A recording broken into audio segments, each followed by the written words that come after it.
So this video starts about a year ago when, on my 21st birthday, a really good friend of mine, Fake Sheeb, bought me The Witcher 3. At the time, I played it for, I think, maybe like an hour and 10 minutes or something like that. And I bounced off of it and I was like, I'm going to come back to this someday. And I'm going to stick a pin in it and I will come back to The Witcher 3 when I feel more like I want the kind of experience that it will give me. Because the reason I'd put it on my Steam wishlist is because I wanted to give it a go because a lot of people had praised it and people were saying that, oh, like The Witcher 3 is such a good game, and I wanted to give it a go because I was like, what if other people can find this so amazing? I want to know what the fuss is about. So I put it on the wish list and she bought it, and I didn't play it for a long time.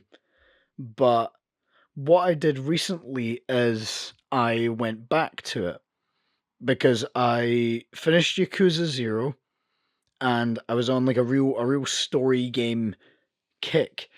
And I was like, okay, maybe now is a good time to go back to The Witcher because I've got more time now on my hands now that I don't have like constant things going on. So I need something to like kind of fill the void. So I was like, okay, we'll play The Witcher. And oh my god, I got so sucked in. Like the first session I did like 3 hours, and the only reason I stopped is because I had to go and do something. Like I wouldn't have stopped, I would have kept going. I will preface this by saying I'm only about 8 hours in, so I don't want any spoilers or anything in the comments. Um, but one of the things that I think is brilliant about The Witcher is how good it feels to just exist in that world, if that makes sense. Like the thing that I think I love about it the most is I I really struggle to get into role playing games. I always end up just playing. It's the classic thing where you just end up being yourself in the world and not playing a character. But with The Witcher 3, because Geralt is already a somewhat established guy, I found it a lot easier to roleplay as him because essentially the dialogue options were not just completely open options, they were options that Geralt would say. So you could be like a really sarcastic and um quite cynical Geralt, or you could be like a real, helpful guy, like you're always trying to help people out and stuff.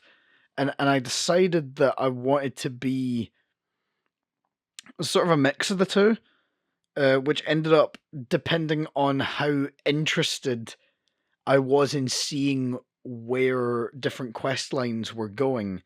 I ended up being either really sarcastic about it and getting really interesting outcomes from that, or being really helpful. Um, and it's one of the things.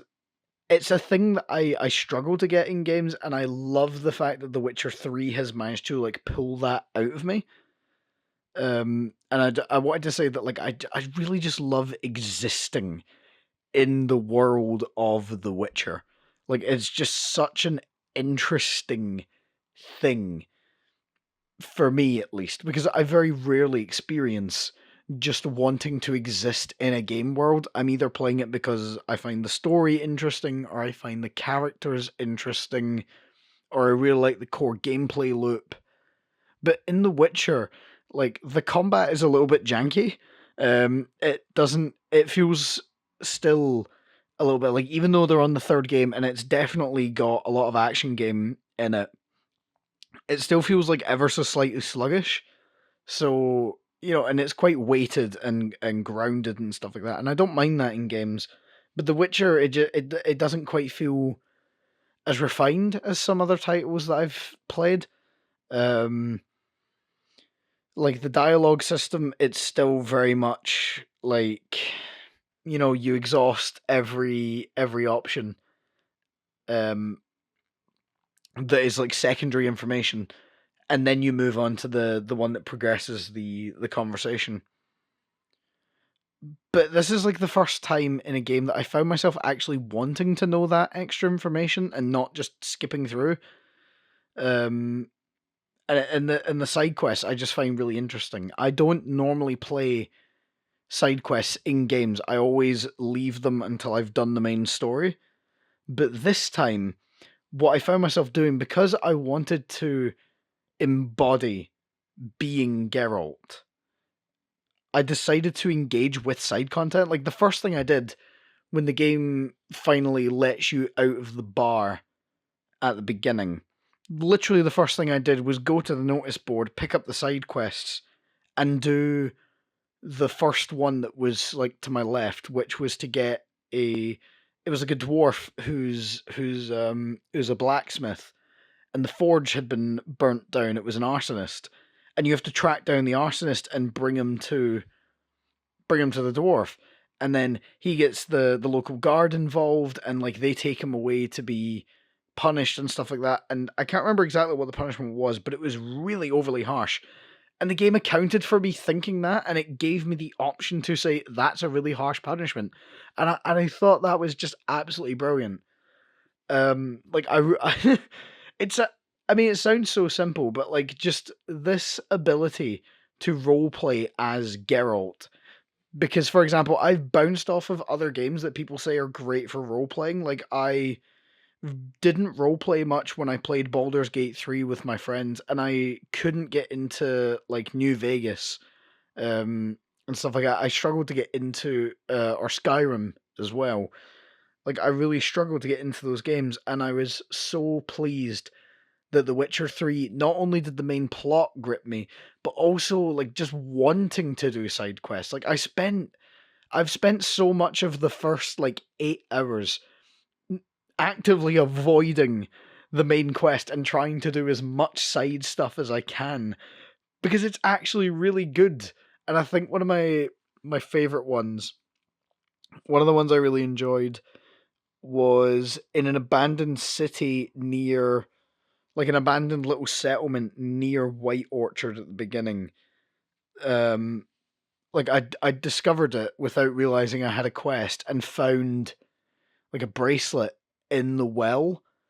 And then when I got out and I went back to White Orchard to do the quest, I had to basically use the bracelet with a body and burn it, and it would summon a ghost of like the woman that had been killed, and it was a really interesting quest.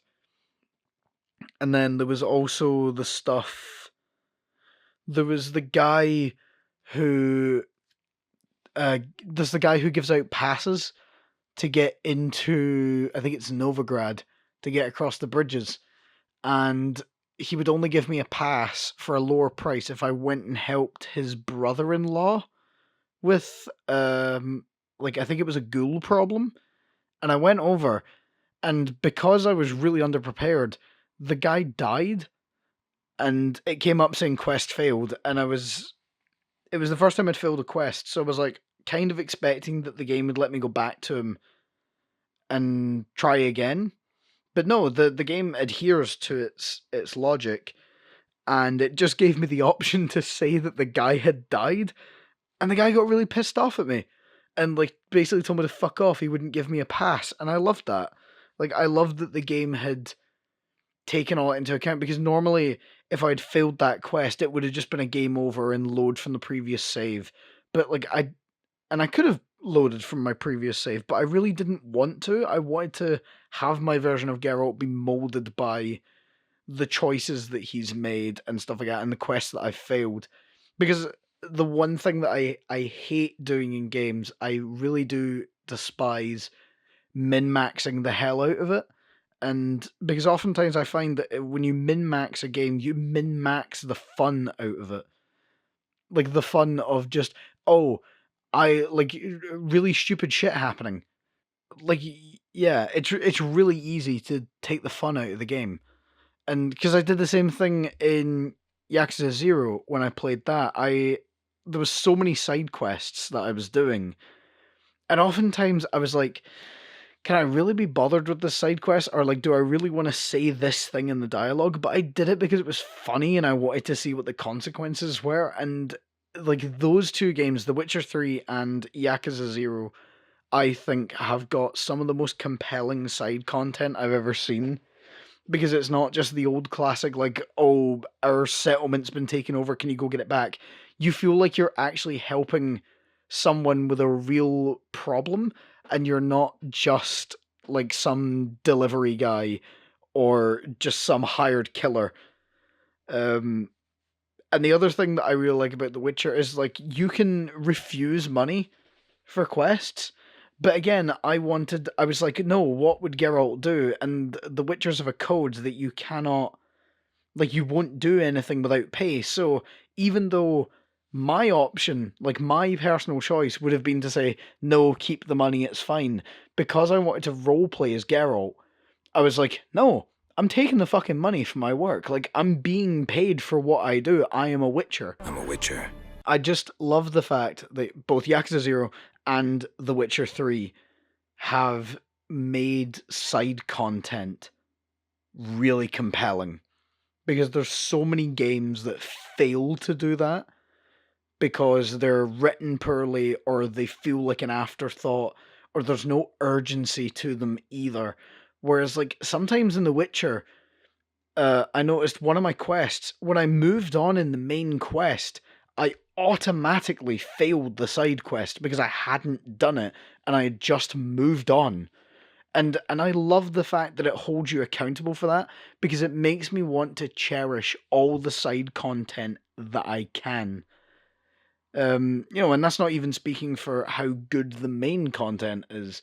Like, I'm currently at the part where you're trying to help the Baron, and oh my god, it is such a good bloody story to figure out that, like, the wife and child are gone, and you're like, oh, they're just missing, and then it turns out he was beating them, and like all this other stuff, and it's just, yeah, the Witcher 3 is got some of the best writing, and I know there's so many people out there that say that, but it really does have some super compelling character writing. Like the main quest itself, why you're doing these things so far is like just kind of okay. Like I've seen games that go, oh, someone you care about is missing. And I've gone into this game with no context of the previous ones, aside from the Joseph Anderson videos. But like I find myself just being so gripped by everything that I'm coming across, like just because it's such an interesting world to be in, and I wish there were so many other games that I could get into that were as well written as and as compelling as The Witcher 3's side content.